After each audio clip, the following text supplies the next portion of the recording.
दोस्तों नमस्कार। आज हम आपके सामने बताएंगे जोधपुर पश्चिमी राजस्थान की एक स्टोरी है जो बहुत ही गजब की स्टोरी है ना। पश्चिमी राजस्थान जोधपुर का एक मदेरणा परिवार है और उसकी आपको एक कहानी सुनाते हैं, फिर से चर्चाओं में आई हुई है ना।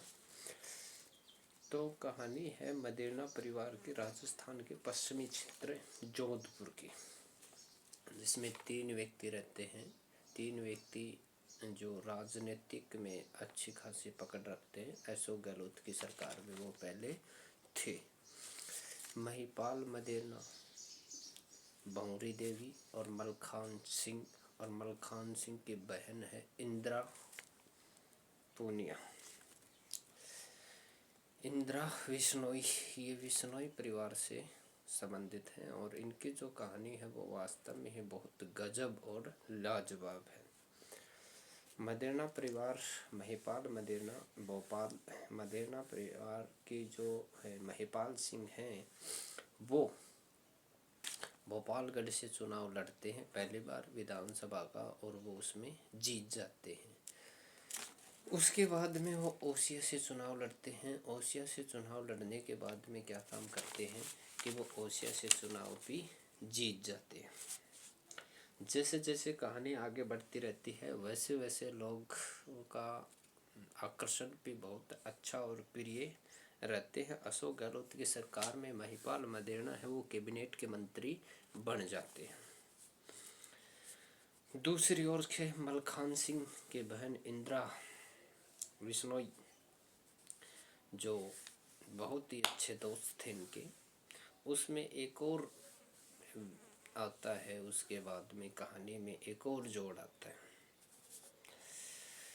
उधर भंवरी देवी 2009 के अंदर नौकरी लगी हुई थी, गरीब से परिवार की है और उनके जो पति का नाम था वो था अमर सिंह नट परिवार से बिलोंग करती है और वो एक छोटी सी नर्स के रूप में नौकरी लगी हुई रहती है। काफ़ी दिनों से क्या काम करती है कि उसको फिल्म में वगैरह में जाने का बहुत अच्छा शौक़ था। स्टोरियाँ वगैरह बहुत अच्छे से बनाती थी और पश्चिमी राजस्थान के लगभग काफ़ी लोगों के जो लेडीज वगैरह हैं उनका शौक़ भी है कि वो फिल्मी एरिया, नाटक, सीरियल उनमें अच्छे से भाग लेना चाहती है। तो इनका भी एक बहुत अच्छा शौक़ था। काफ़ी दिन से ड्यूटी से बाहर रहने की वजह से एक दिन एक ऑफिसर आता है और उसको ड्यूटी से क्या करता है, निरस्त कर देता है ना, निलंबित कर देता है। काफ़ी दिन तक दूर दूर रहती है, मलखान सिंह के संपर्क में आती है। मलखान सिंह क्या काम करता है कि कहता है कि मेरी मंत्री से अच्छी साठगांठ है और मैं आपको बहाल करवा दूंगा।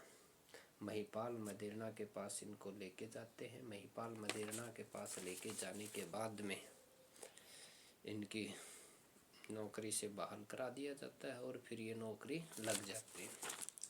पुनः नौकरी लगने के बाद में महिपाल मदेरणा के साथ इनके अच्छे साठगांठ और अच्छे संबंध हो जाते हैं। उधर मलखान सिंह की बहन इंदिरा ये फ़ायदा उठाना चाहते थे कि जो महिपाल मदेरणा है वो अपने परिवार के लोगों को बहुत ही नौकरी के ऊपर लगा चुके थे। तो किसी को प्रधान, किसी को जिला अध्यक्ष, किसी को और अटरम सटरम नौकरी वगैरह में लगाना है, पद के ऊपर लगाना है, तो वो अपना सेटलमेंट कर रहे थे। और महिपाल मदेरणा को सरकार गिराकर इंदिरा पूनिया अपने भाई मलखान सिंह को मंत्री पद पर रखना चाहती थी। ये पूरी कहानी का टाइटल है इसका। इंदिरा पूनिया चालाकी खेलती है और भंवरी देवी से दोस्ती कर लेती है। भंवरी देवी से एक सीडी वगैरह बनाने का प्रस्ताव रखती है और इसको ब्लैकमेल करते हैं।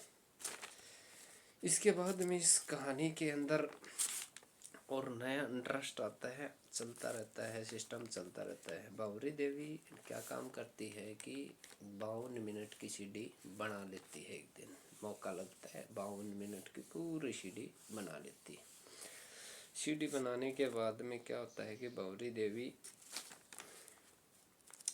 2011 में जैसे ही चुनावी प्रचार प्रसार होता है तो वो सीडी न तो इंदिरा को देती है, न ही मलखान सिंह को देती है, वो सीडी किसी को भी वो नहीं देती है ना। उस सीडी में जो भी रिकॉर्ड होता है उसको अपने पास ही रखती है। जैसे जैसे चुनाव आते हैं बाबरी देवी क्या काम करती है कि टिकट मांगने का प्रचलन उसके मन में आता है कि अपन किसी को भी नहीं देंगे ये सीडी, और महिपाल मदेरणा को ब्लैकमेल करेंगे और इससे सीडी हड़प लेंगे। इससे मतलब राजनीतिक पॉइंट का कोई टिकट वगैरह मांग लेंगे। ठीक है, चलता रहा काम, चलता रहा। फिर उसके बाद में 2011 में टिकट नहीं मिलने के कारण उसको क्या है, दूरियां बनानी शुरू कर दी। महिपाल मदेरणा और मलखान सिंह क्या काम करते हैं, उनसे दूरियां बना लेते हैं। दूरियां बनाते वक्त एक दिन क्या क्या होते हैं, जयपुर जाते हैं महिपाल मदेरणा के पास बाबरी देवी। जाने के बाद में क्या काम करते हैं कि वहाँ पे वो उनसे कहते हैं कि मुझे टिकट दो या कोई इंसाफ वगैरह। तो अगर मीडिया के सामने वो रख देती तो फिर कुछ फ़ायदा नहीं था।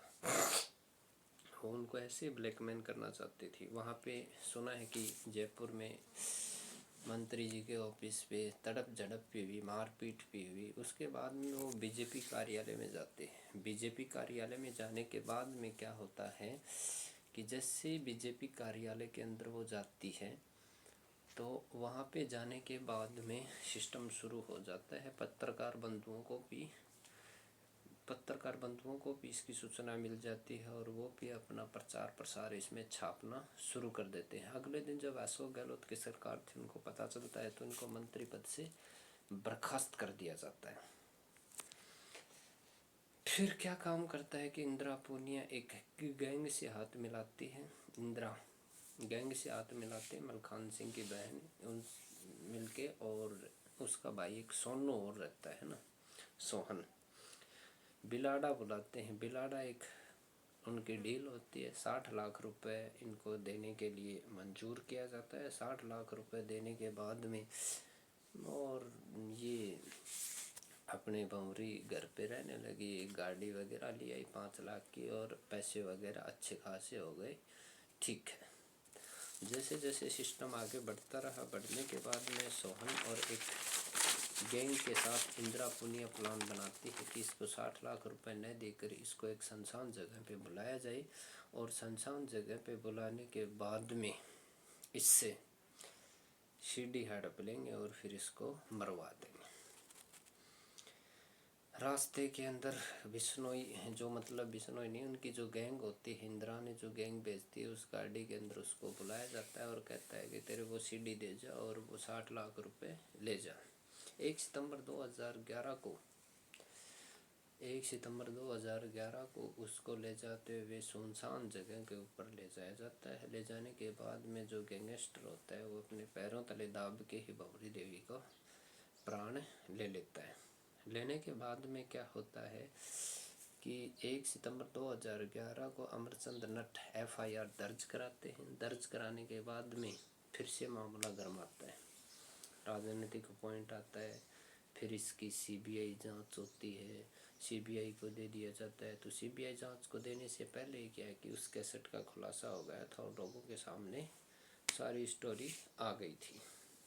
CBI जांच होने के बाद में सभी लोगों को पता चल गया। महिपाल मदेरणा और मलखान सिंह की गिरफ्तारी हुई, इनको जेल में दे दिया गया। और सबसे लास्ट के अंदर इंदिरा की गिरफ्तारी हुई, पूरे सबूत वगैरह जुटाए गए। तो इंदिरा का मतलब एक ही सिस्टम था कि वो अपने भाई को कैबिनेट मंत्री के पद पर बैठाना चाहती थी, मलखान सिंह को, और महिपाल मदेरणा को ब्लैकमेल करना चाहती थी। तो इस प्रकार से दोस्तों ये स्टोरी थी। इसको लाइक करना, सब्सक्राइब करना चैनल को। मेरा जो पहले चैनल था वो क्या है, 3 स्ट्राइक आने की वजह से क्या है, डिलीट हो गया। तो काफ़ी सपोर्ट भी करना। इसी प्रकार से अगली जो स्टोरी आपको बताई जाएगी वो भरतपुर क्षेत्र की बताई जाएगी, और उसके लिए मैं टाइम निकालता हूँ कि शायद बुधवार को आपको वो स्टोरी देखने को मिल सके। धन्यवाद, धन्यवाद।